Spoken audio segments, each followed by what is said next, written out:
Arzum için bir meleğen tüyürdüm. O tepeden bu tepeye yürüdüm.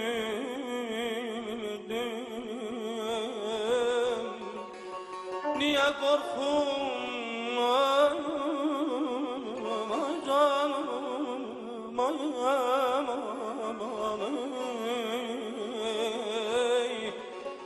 niye korkum kefeninden ne gördüm?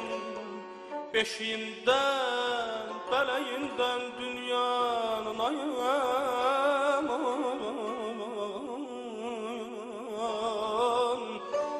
Ey bəxtiyar, zaman ömrü yer der.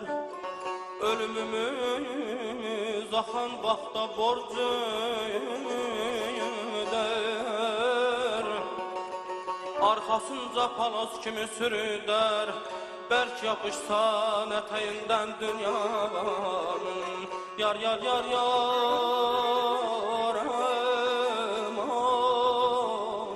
aman yar yar yar yar aman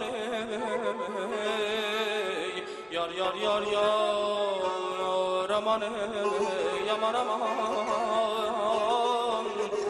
canım aman.